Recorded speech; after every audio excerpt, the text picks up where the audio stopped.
Bienvenidos. Vamos a trabajar con el segundo principio de la termodinámica. Como la teoría es muy extensa, esta es la primera parte. Hasta ahora hemos analizado los procesos a través del estudio de transformaciones en equilibrio. Dicho modelo implica la admisión de un criterio de indiferencia acerca del sentido de los procesos. Así fue que planteamos el primer principio de la termodinámica, donde no nos importaba nada más un balance de energía, pero no sabíamos si ese balance que estábamos planteando era posible o no, si ese proceso era posible o no. Necesitamos conocer la dirección. Antes de empezar, vamos a definir un proceso reversible. Un proceso es reversible cuando es llevado a cabo íntegramente por estados de equilibrio. Esta constituye una definición rigurosa de reversibilidad.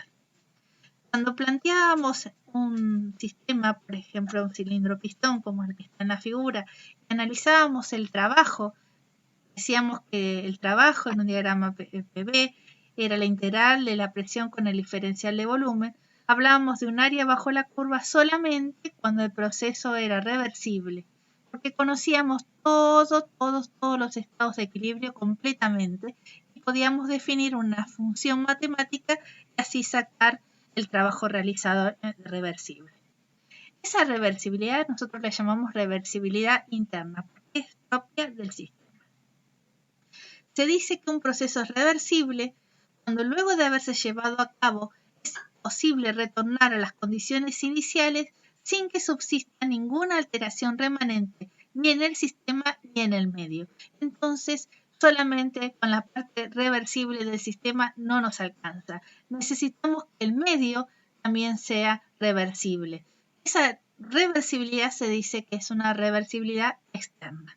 Entonces, un proceso es reversible cuando es totalmente reversible, internamente reversible en el sistema y externamente reversible. El medio también lo es. Entonces surge como consecuencia que los procesos reales o en desequilibrio son irreversibles y así es la vida que nos toca vivir. Ejemplos de procesos irreversibles. Bueno, el enfriamiento de un cuerpo por una diferencia finita de temperatura es la primera causa de irreversibilidad. Ahora, ¿qué dice diferencia finita? ¿Qué significa? Es una diferencia de temperaturas, un delta T, a eso se refiere. Entonces, aquí tenemos un cuerpo que está a una temperatura mayor que la del ambiente. Nosotros sabemos que esto va a pasar, que con el tiempo se va a enfriar, va a perder energía como calor, hasta alcanzar la temperatura del ambiente, hasta alcanzar el equilibrio térmico.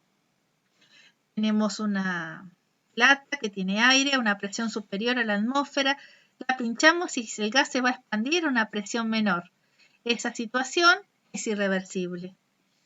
La caída de un cuerpo es una situación irreversible. La difusión de los gases a través de una membrana permeable es irreversible. Entonces, los procesos ocurren en una sola dirección. ¿Cuál es esa dirección?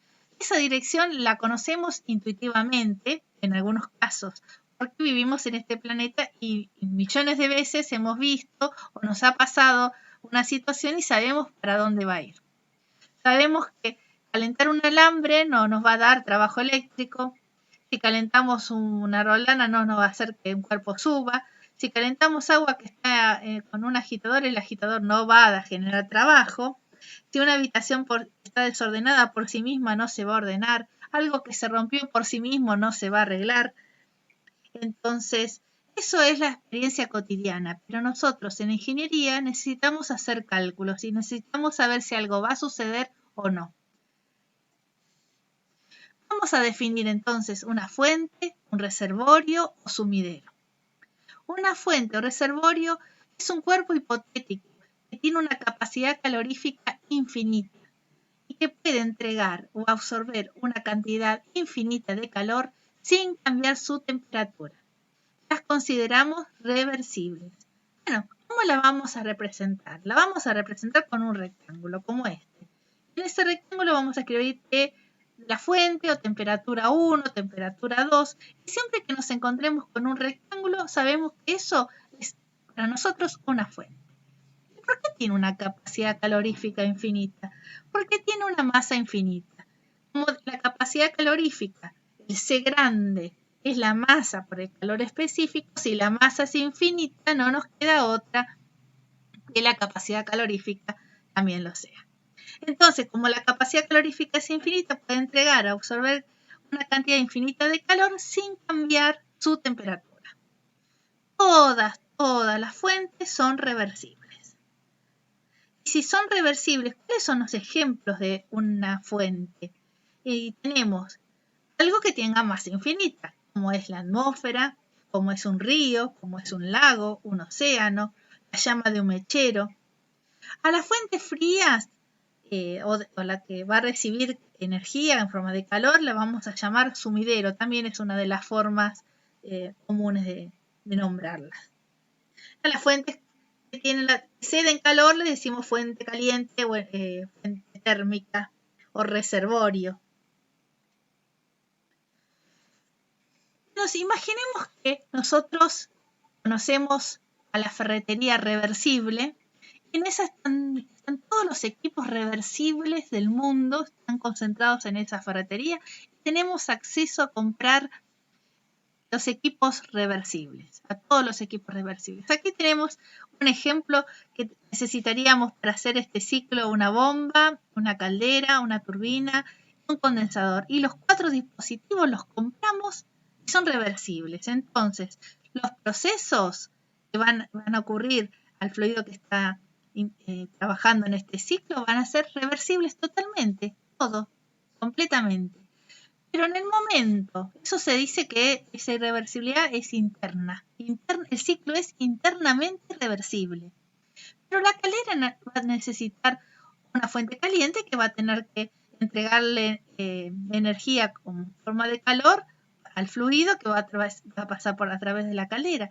Entonces aquí hay una diferencia de temperatura y esto hace que externamente sea irreversible.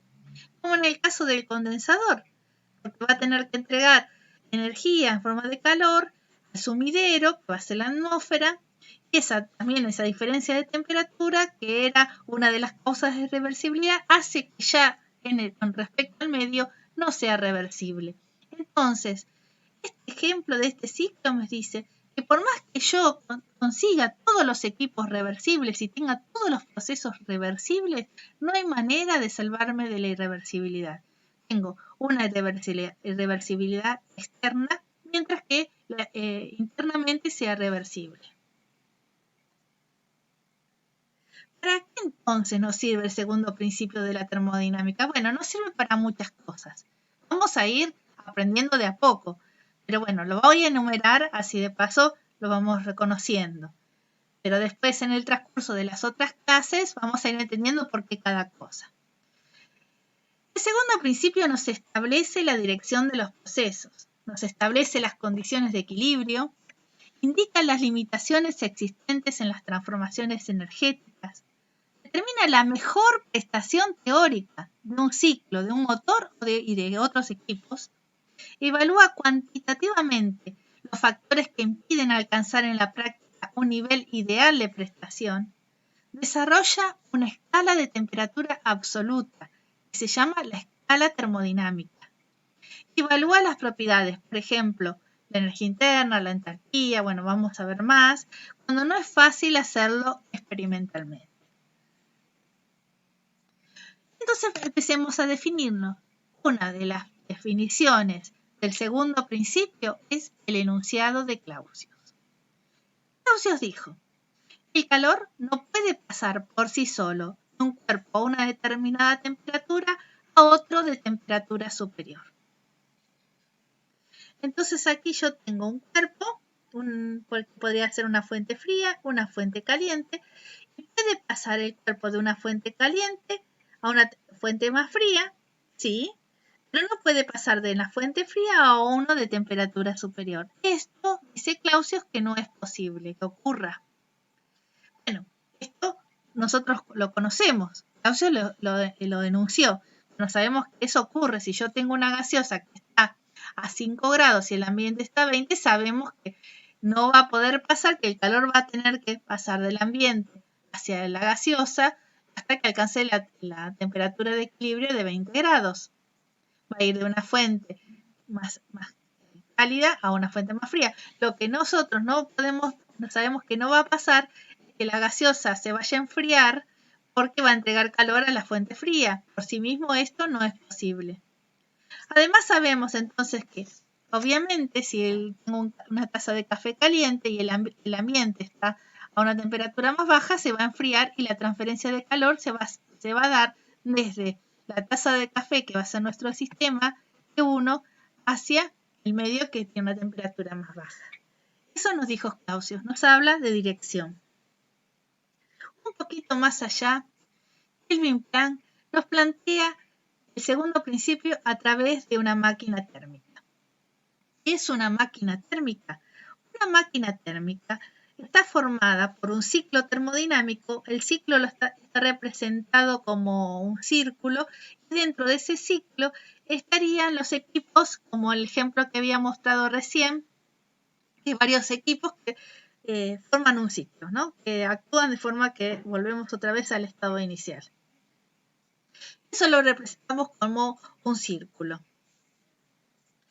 Tiene una fuente caliente, una fuente fría, se entrega calor, esta máquina térmica de potencia, se entrega calor al ciclo, sale trabajo, que esa salida de trabajo es una potencia que se obtiene, y a la vez se libera calor hacia una fuente fría.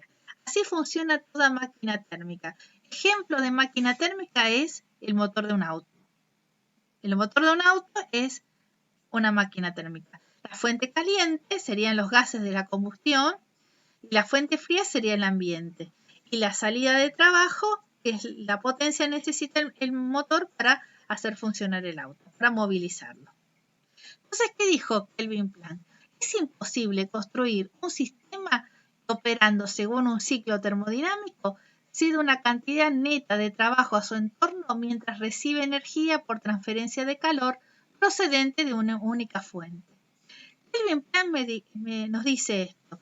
Si tenemos un ciclo termodinámico que está operando con una sola fuente, no puede salir trabajo de ese ciclo. Esto es imposible. No puede una máquina térmica que opere cíclicamente recibir calor de una sola fuente y obtenerse trabajo. Esto es imposible.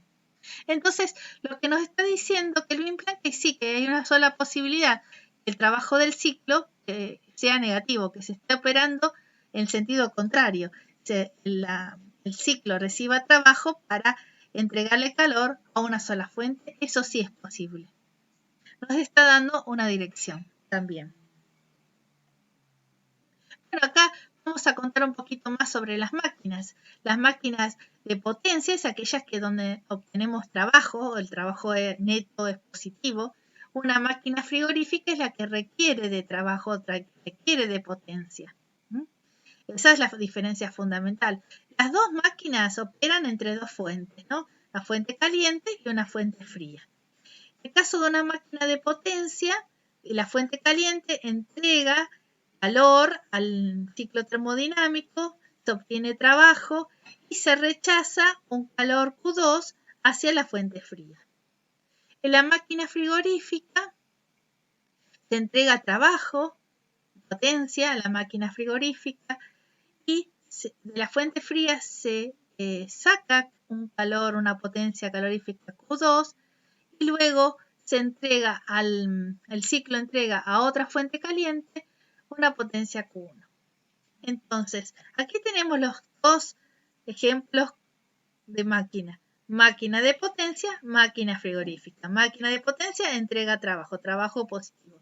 Máquina frigorífica requiere de trabajo, o sea, el trabajo es negativo. Bueno, entonces, acá tenemos una máquina, dos ejemplos de máquinas térmicas que operan con dos fuentes, pero puedo tener una máquina térmica que opere con dos o más fuentes. No es necesario que sean dos exclusivamente. Como comentario, nosotros aquí tendríamos que cumplir con el primer principio de la termodinámica, como lo habíamos hecho hasta ahora. Entonces, veamos, una de las maneras más fáciles de entender esto es tomar al ciclo como volumen de control.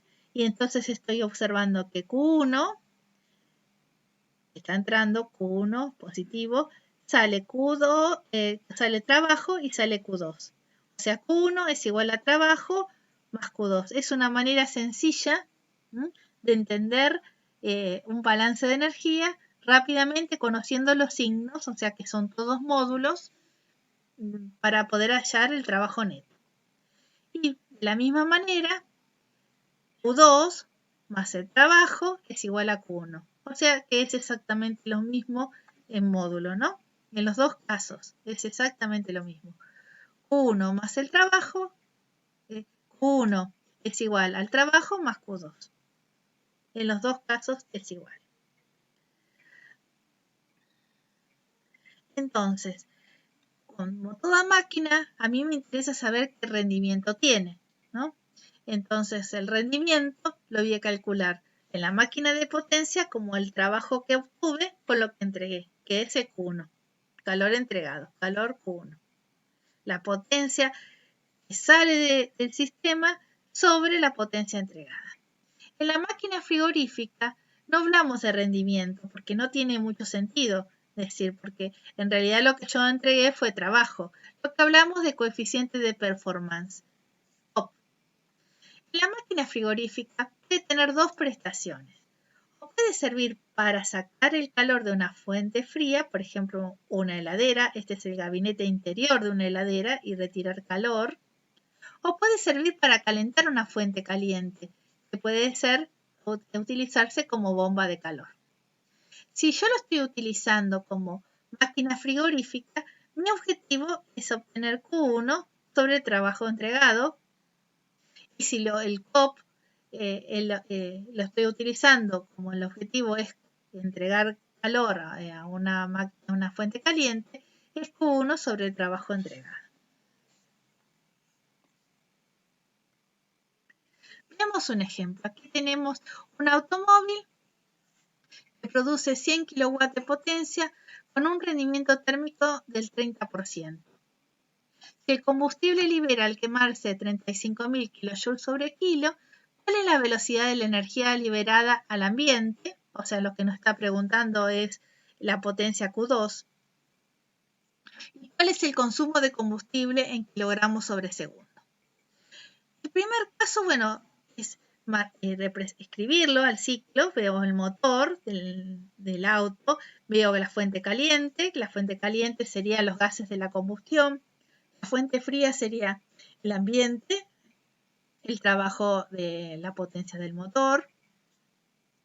Y el primer paso que tengo con los datos que conocemos, que es el trabajo neto y el rendimiento, lo planteo. El rendimiento es el trabajo sobre lo que entregué, es el Q1. Bueno, eso me permite a mí calcular Q1. Q1 es 333,3 kilowatts, haciendo el despeje. Ahora, si yo lo planteo así como un primer principio, conociendo los signos, por eso escribí con módulo para no confundirme, Q1 es igual a trabajo más Q2. Entonces fácilmente puedo hallar Q2, pero la potencia de salida. Pero yo este resultado lo tengo en módulo. En realidad, obviamente de mi sistema que yo fue marcado, el volumen de control marcado, sale Q2 es negativo, ¿no? 233,3 kilowatts. ¿Qué quiere decir todo esto? Que 233,33 están acá, perdidos en el caño de escape del auto. De la energía que yo gasté para funcionar el auto, era 333,3, perdí 233,3 y lo tiré al ambiente. O sea, de cada 333 kilowatts, solamente pude aprovechar 100. El resto, tirados a la basura. El rendimiento térmico que se plantea acá del 30% es bastante adecuado con un auto moderno. Está ahí en el orden, así que no es una cosa descabellada. Veamos el consumo de combustible. El consumo de combustible, Q1 se va a obtener de la masa de combustible que se quema por su poder calorífico. Y el poder calorífico es esta energía por kilo que tiene el combustible. En este caso, 35.000 kilojoules por kilo. Y eso hace que el caudal másico de combustible que requiere el auto sean 34,3 kilos por hora para para tirar 233 a la basura. Ese es el segundo principio de la termodinámica. Nos está diciendo lo que estamos derrochando y no nos queda otra que seguirlo derrochando. Vamos a ver un ejemplo con una máquina frigorífica. Bueno, la máquina frigorífica, como les había contado, necesita energía para funcionar, requiere de potencia. Esta potencia en este caso es 150 watts. Aquí tenemos el ciclo frigorífico, ¿no? Se representa con un círculo donde entra el trabajo. Tengo dentro de la heladera, que sería la fuente fría, en lo que reciben los alimentos, o sea, el calor que se le saca a los alimentos que está dentro del gabinete, Q2, y el aire que va hacia el exterior a través de la heladera, de la parte de atrás del enrejado exterior. Después vamos a hablar mucho más sobre esto, por ahora lo vamos a ver en forma de diagramas, que va hacia el exterior. Ese dato lo conocemos, que es una potencia de 400 watts. Me preguntan cuánto calor le saco de dentro del refrigerador, o sea, saco de los alimentos, y cuál es el COP.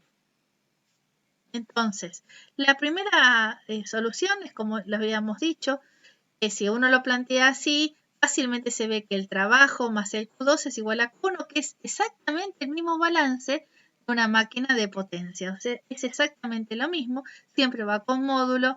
Entonces, Q2, ¿sí? El resultado es 250 kilowatts, que es la suma de estos dos, obviamente, ¿no? Y obviamente como entra es positivo. Y el coeficiente de performance, siendo una máquina frigorífica, el objetivo es sacar de los alimentos energía. Así que ese Q2 sobre el trabajo entregado es 1,66 en este caso. Bueno, el segundo principio también se define a través de los dos corolarios de Carnot. Va a haber una presentación aparte para entender cómo es el ciclo de Carnot. No lo quise agregar ahora para no hacer tanta cantidad de diapositivas y que no se entendiera mucho. Preferí ir más tranquila y después ustedes los van buscando a los temitas que van faltando, ¿no? El teorema de Carnot fue enunciado en 1824. Son dos los colorarios, pero fíjense lo que nos está diciendo. Toda máquina térmica tendrá un rendimiento térmico menor o igual al de una máquina térmica reversible que funcione entre las mismas fuentes. O sea, si yo tengo dos fuentes, una de baja temperatura y una de alta temperatura, tengo tres máquinas como esta. La primera es irreversible, la segunda es reversible y la tercera es reversible.